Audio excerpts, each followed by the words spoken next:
What's up, everybody?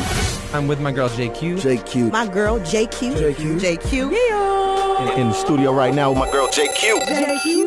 It's Family Sounds, yeah. What's up, good people? This is your girl JQ. You're listening to Valley Sounds on 89.3 Huntsville. Whoop, whoop, whoop, whoop, whoop. Tonight, today, right now, it's going down. Let me tell you who I got in the studio.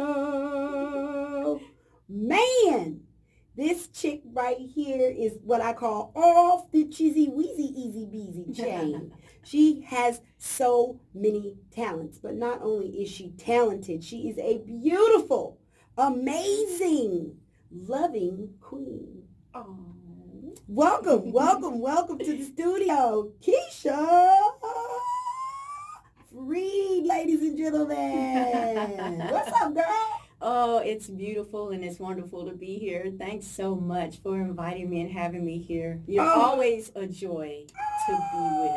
That's so always sweet. a joy to be in your presence. Girl, thank you so much. It is always a joy to be in your presence. You know, I was so excited when you decided you wanted to do this interview with me. I was like, when you and I met, we kind of met through the internet mostly when we first met. And then, you know, I seen you here and there and I got your book and all this other stuff. Right. And then we became co-hosts for a show. Yes. And so then I started learning more about you. And I was like, whoa, hold up, wait a minute. This chick is an artist. She has an album. She writes books. She pours in the community. She is a brainiac. Oh, I got to have her in here. I got to have her up in here.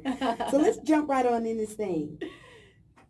Where did Kisha, like as a little girl, start, and how did she spark all of this plethora of talents and things that you do? Oh my gosh.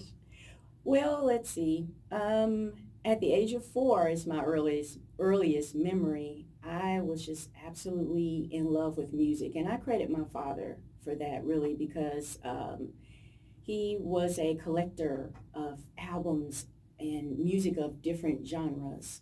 And, you know, he played jazz music, he played reggae, he played blues, Stevie Wonder, you know, even the R&B, you know, the folks that we call our classics today. And that was such a huge influence on me. It was a place that I could go to and escape in many ways. And it was also a way that I connected with myself. So that's my earliest memory. My parents bought me a record player, and I think I had about 4 45s. I don't remember what they all were, but I know that the Rubber Band Man was like my favorite song, and I played that record to death. And my mom would say, you know, you should do something else. I love the hustle back then, so I was crazy about dancing. And I was also a visual artist. I remember drawing a picture of my father. He would walk around the house with no shirt on and these cut-off shorts. And I drew a picture of him, and my parents died laughing because it resembled him so much. So I fell in love with visual art. I fell in love with music. It wasn't until later that I discovered a love for writing, ironically in school, in English class, in high school. And, well, no, I'll take that back because actually it was in middle school where I started rapping.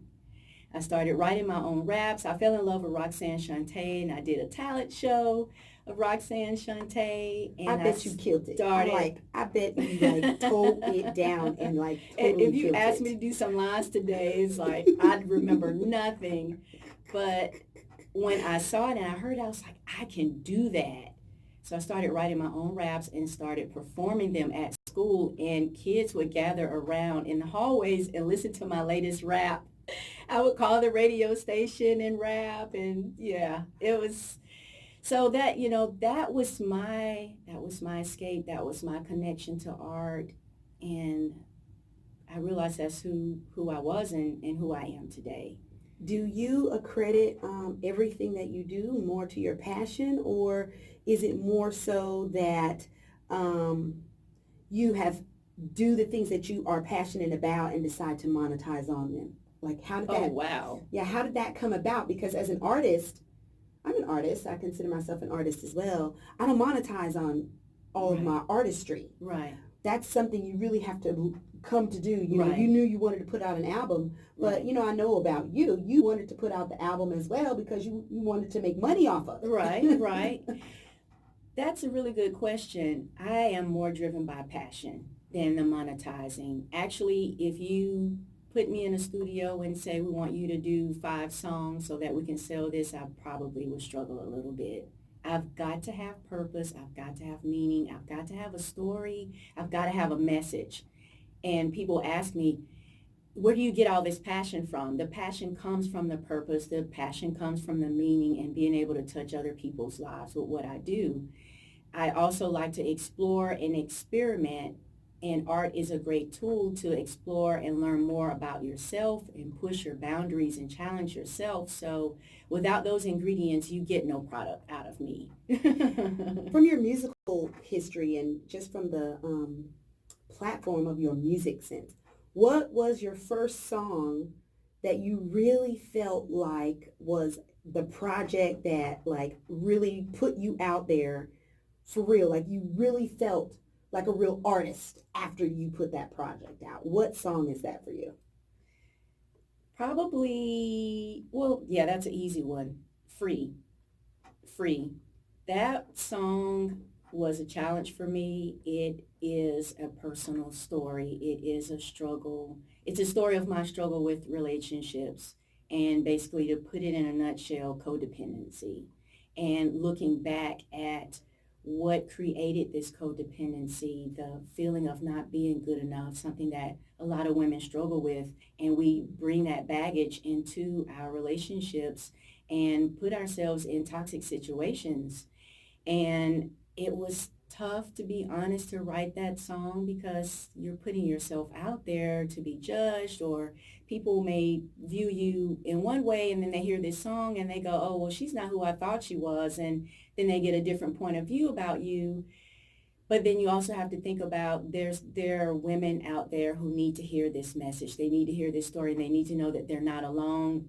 And hopefully this story will encourage them to believe in themselves and to get out of bad situations. And so that is what pushed me to go ahead and jump off the cliff and be vulnerable and be open and share this story with so many women and men, because men need to have that understanding as well, so they'll know how to treat a queen when they see one. Got that right. You got that right. Well, ladies and gentlemen, we're about to tune in to Free, Keisha's Bust Out the Door, Freedom into Artistry. When I was young, I used to play the fool. I believed in his lies, ooh, ooh, crazy. I would do